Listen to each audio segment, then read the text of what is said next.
அஸ்ஸலாமு அலைக்கும் வரஹ்மத்துல்லாஹி வபரகாத்துஹு. அல்ஹம்துலில்லாஹி ரப்பில் ஆலமீன் வஸ்ஸலாத்து வஸ்ஸலாமு அலா ரசூலில்லாஹி வ ஆலிஹி வ ஸஹ்பிஹி அஜ்மாயின். கண்ணியத்திற்கும் பெருமதிப்பிற்கும் உரிய எல்லாம் வல்ல அல்லாஹுவின் நல்லடியார்களே, அல்லாஹுடைய பேரருளால் ஃபஜருடைய தொழுகையை ஜமாத்தோடு நிறைவேற்றிவிட்டு அவனது ஆலயத்தில் அவனது மார்க்க செய்திகளை அறிந்து கொள்வதற்காக நாம் அனைவரும் ஒன்று திரண்டிருக்கிறோம்.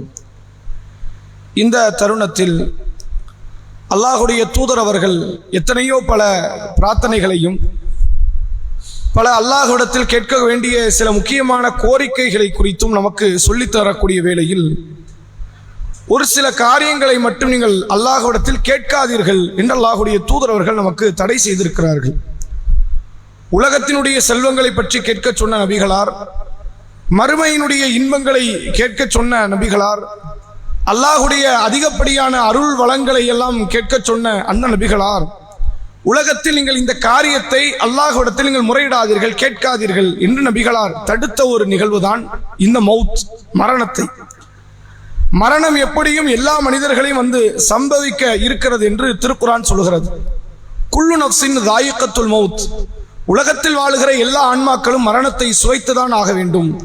குல்லுமன் அலைஹா ஃபான் வ யப்கா வஜ்ஹு ரப்பிக துல் ஜலாலி வல் இக்ராம், இந்த பூமியில் வாழுகிற அனைவருமே மரணத்தை அடைவார்கள், கண்ணியமும் கீர்த்தியும் மிக்க உமது இறைவனுடைய முகம் மட்டும்தான் எஞ்சும் என்று அல்லாஹ் திருக்குரானில் பேசுகிறான். அப்ப நாம விரும்பியோ விரும்பாமலோ இந்த மரணத்தை கண்டிப்பாக நாம் அடைய இருக்கிறோம். நபிகளார் இந்த மரணத்தை அல்லாஹ்விடத்தில் நீங்கள் கேட்காதீர்கள். சோதனையின் காரணமாக அல்லாஹ் தரக்கூடிய அந்த கஷ்டத்தை வெறுத்ததின் காரணமாக யா அல்லாஹ் மௌத்தை தந்துரு, இந்த குடும்ப பிரச்சனைகளை என்னால தாங்க முடியல, வியாபார சுமைகளை என்னால தாங்க முடியல, கடனுடைய பிரச்சனைகளை என்னால் தாங்க முடியல, உலகத்துல இன்னென்ன வகையில நான் பிரச்சனை அனுபவிக்கிறேன், ஒன்று நான் அதில் மார்க்கத்துக்கு விரோதமாக நடக்க வேண்டிய நிலைக்கு நான் தள்ளப்படுகிறேன், அல்லது எனது நற்குணத்தை இழக்கக்கூடிய நிலைக்கு நான் தள்ளப்படுகிறேன், மனக்கவலை மன சோர்வு, ஒவ்வொரு நாளும் அழுகையும் கவலையும் கண்ணீருமாக சென்று கொண்டிருக்கிறது, யா அல்லாஹ் எனக்கு மௌத்தத்தா என்று அல்லாஹ்விடத்தில் இப்படியான நீங்கள் கோரிக்கை நீங்கள் முன்னெடுத்து வைத்து விடாதீர்கள். பிரச்சனைகள் வரும்போது அந்த பிரச்சனையை தராது என்று அல்லாஹ்விடத்தில் கேட்கலாம், பிரச்சனையை தாங்கிக் கொள்கிற மனநிலையை கேட்கலாம், பிரச்சனைக்கான தீர்வுகளை கேட்கலாம். ஆனால் அல்லாஹ்விடத்தில் நீங்கள் எதை கேட்காதீர்கள், மௌத்தை நீங்கள் கேட்காதீர்கள் என்று அல்லாஹுடைய தூதர் அவர்கள் தடை செய்த ஒரு பிரார்த்தனையாக நமக்கு இதை சொல்லித் தருகிறார்கள். ஏன் இந்த மௌத்தை ரசூலுல்லாஹ் தடுக்கணும், எதுக்காண்டி கேட்க வேண்டாம் என்று சொல்லணும்? மரணத்தை ஒரு சில நேரத்தில் நேசிக்கவும் மார்க்கம் சொல்கிறது, ஆனா அல்லாஹ் கிட்ட கேட்காதீங்கிறது.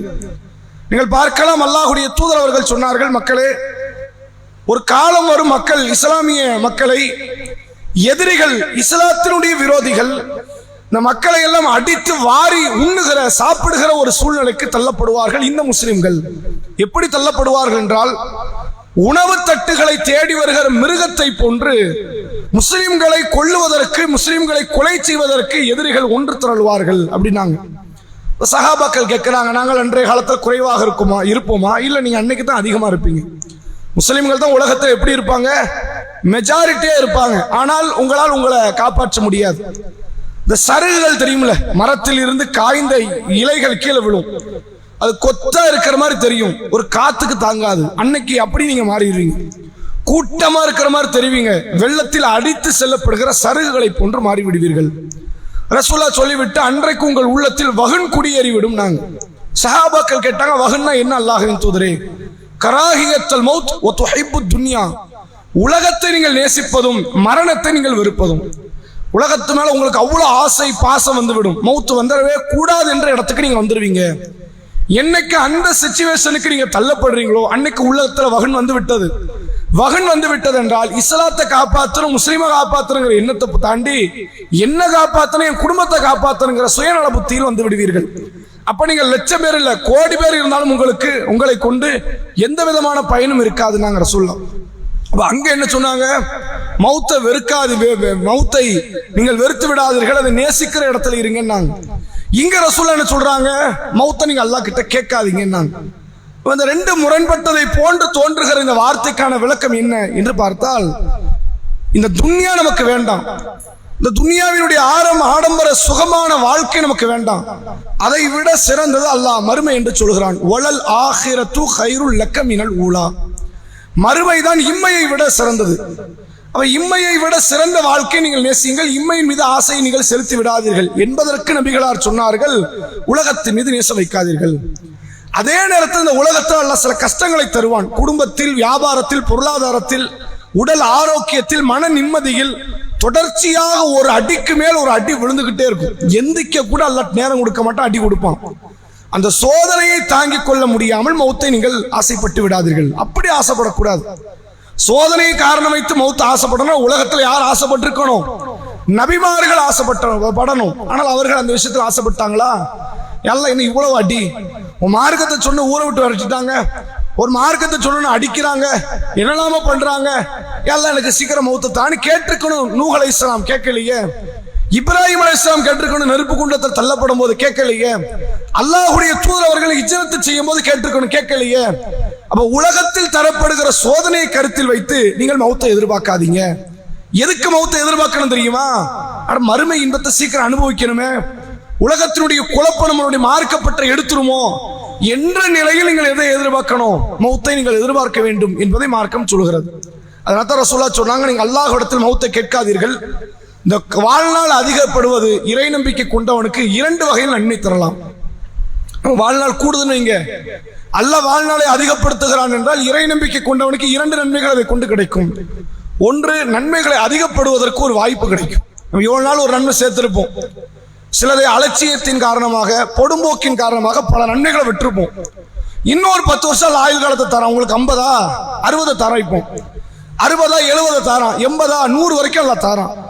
கூடுதலாக ஒரு 10 ஆண்டு காலம் வாழ்வதற்கு அல்ல வாய்ப்பை தந்தால் அந்த 10 ஆண்டு காலத்தில் ரமலான் வருது.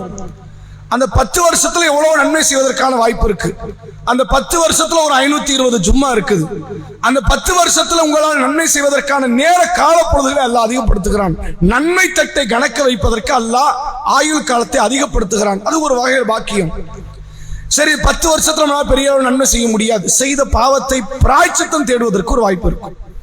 எல்லாம் என் குடும்பத்துக்கு நான் இவ்வளவு பெரிய அநியாயத்தை பண்ணியிருக்கிறேன், பக்கத்து வீட்டுக்காரனுக்கு நான் இவ்வளவு தொந்தரவு பண்ணியிருக்கிறேன், என் அமல்கள் விஷயத்துல பெரும் பொடுபோக்கோட இருந்திருக்கிறேன், எத்தனையோ நேரத்தில் நான் இரையச்சமற்ற நடந்திருக்கிறேன், என்ன மன்னிச்சிரியா அல்லாஹ் என்று பாவ மன்னிப்பு கேட்பதற்கு ஒரு வழியை அல்லாஹ் ஏற்படுத்துகிறான் இந்த காலத்தில். அப்ப இறை நம்பிக்கை கொண்டவனை பொறுத்தவரை அவன் வாழ்வது அவனுக்கு நன்மை. வாழக்கூடிய நொடி பொழுதுகள் எல்லாம் அவன் அல்லாஹ்விடத்தில் நன்மை அனுபவிக்கிறான். ஒன்று, நன்மை அதிகப்படுத்தி கொண்டிருக்கிறான், அல்லது செய்த பாவத்தை குறைத்துக் கொண்டிருக்கிறான். அதனால் மரணத்தின் மீது நீங்கள் ஆசை கொள்ளாதீர்கள்.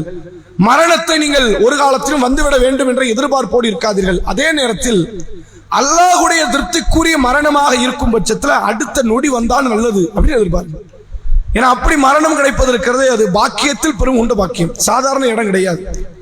நபி யூசுப் அலைஹிஸ்ஸலாம் அல்லாஹ்விடத்தில் இவ்வாறு துஆ செய்தார்கள், தவஃபனி முஸ்லிமன் வ அல்ஹிக்னி பிஸ்ஸாலிஹீன்.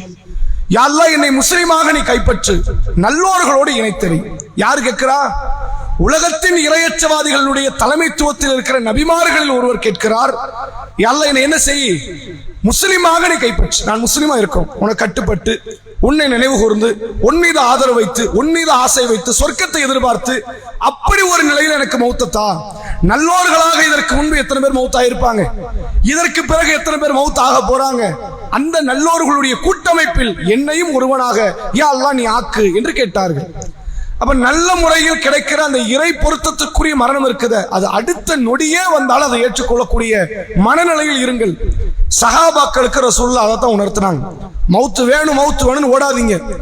அல்லாஹ் ஒரு திருப்திக்குரிய மௌத்தை தரானா உடனே ஏத்துக்கங்க, அது வேண்டான்னு வெறுத்து விட்டும் சென்று விடாதீர்கள் என்ற ஒரு தத்துவத்தை மார்க்கம் சொல்கிறது. அதே நேரத்தில் கூடுதலாக ஒரு செய்தி நாம் இந்த கருத்தில் நாம் தெரிந்து கொள்ள வேண்டும் என்றால், சில நேரங்களில் உள்ள கஷ்டம், உலகத்தினுடைய அந்த துன்பகரமான நிகழ்வுகள் நமக்கு மௌத்தை கேட்க வேண்டும் என்ற நிலையில் இருந்தால் ரசூலுல்லாஹ் அதற்கு ஒரு துஆவையும் சொல்லி தராங்க.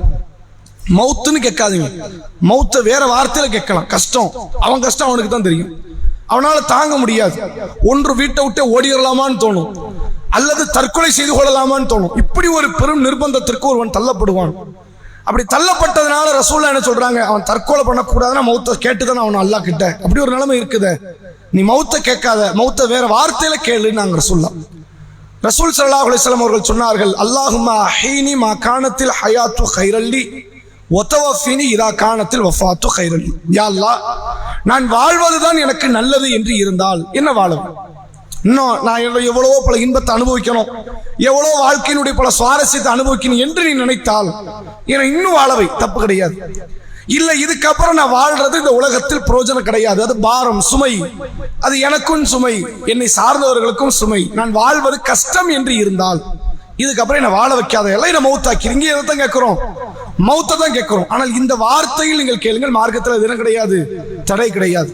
தற்கொலையை நோக்கி செல்வதும் தடைதான், யாழ்லா மௌத்தத்தா என்று கேட்பதும் தடைதான். நீங்கள் எப்படி கேளுங்கள், நான் வாழ்வது நல்லதாக இருக்கும் பட்சத்தில் யா அல்லாஹ் என்னை வாழவை, நான் மௌத்தாகுவதுதான் எனக்கு நன்மை என்று இருக்கும் பட்சத்தில் அது உனக்கு தெரியும், நான் வாழ்றது நல்லதா மௌத்தாகிறது நல்லதா என என்னுடைய எதிர்காலத்தையும் என் மரணத்தையும் திட்டமிட்டவன் நீ. நான் இன்னும் எத்தனையோ பல இன்பத்தை அனுபவிக்கணும்னு வச்சிருக்கலாம், பல துன்பத்தை அனுபவிக்கணும் வச்சிருக்கலாம். அப்ப என் வாழ்க்கையில இதுக்கப்புறம் நிறைய துன்பம் தான் வரப்போகுது, ஆளை தூக்கிடுவோம், நீயா முடிவெடுத்துக்க. இல்ல இவனுக்கு தெரியலன்னு பின்னாடி இவன் நிறைய இன்பத்தை அனுபவிக்கணும், பல ஸ்டேஜ் இருக்குது, அப்ப அந்த இன்பத்தை அனுபவிக்க உயிரோடு இருக்கணும், அப்படின்னா என்ன வாழ வச்சிரு. எது நல்லதோ அதை நோக்கி என்னை தள்ளு யா அல்லாஹ் என்று அப்படி ஒரு பிரார்த்தனையை அல்லாஹ்விடத்தில் நீங்கள் கேட்கலாம். இது மௌத்தை கேட்கிற பிரார்த்தனை தான், ஆனால் அல்லாஹ் அனுமதித்த வழியில் கேட்கக்கூடிய முறை என்று மார்க்கம் சொல்கிறது. அப்ப எந்த ஒரு நேரத்திலும் அல்லாஹ்விடத்தில் நாம் மௌத்தை கேட்டுவிடக் கூடாது. அந்த சோதனைகள் கஷ்டங்கள் நம்மை அதை நோக்கி தள்ளுமே ஆனால் இந்த பிரார்த்தனையை கேளுங்க. இது அதுக்கு மட்டும்தான் கேட்கிற துவான்னு கூட கிடையாது. ரசூலுல்லாஹ் சில வளமையாக செய்த பிரார்த்தனைகள் கூட இதை ஒரு வாசகமாக இடம்பெற செய்தார்கள். ஒருவேளை இந்த துவா ஏற்றுக்கொள்ளப்படுதுன்னு வைங்க, சாலிகான மௌத்து கிடைக்கும்னு அர்த்தம். ரசூலுல்லாஹ் என்ன கேட்டாங்க, நான் வாழ்வது நல்லதாக இருந்தால் என்னை வாழவை, நான் மௌத்தாவது நல்லதாக இருந்தால் என்னை மௌத்தாக்கு. நான் மௌத்தாகிறது இப்ப நல்லதுன்னா மௌத்தாக்குறேன் அப்படின்னா அது என்ன அர்த்தம், இறை பொருத்தத்துக்குரிய மரணத்தை நாம் அடைய இருக்கிறோம் என்று அர்த்தம். இந்த துவாவை அல்லாஹ் ஏற்றுக்கொள்ள வேண்டும் என்ற எதிர்பார்ப்போடு எல்லா தருணங்களிலும் எல்லா சூழ்நிலைகளிலும் கேட்பதற்கு ஒரு அற்புதமான பிரார்த்தனை என்பதை சொல்லி எனது உரையை நிறைவு செய்கிறேன். அஸ்ஸலாமு அலைக்கும் வரஹ்மத்துல்லாஹி வபரகாத்துஹு.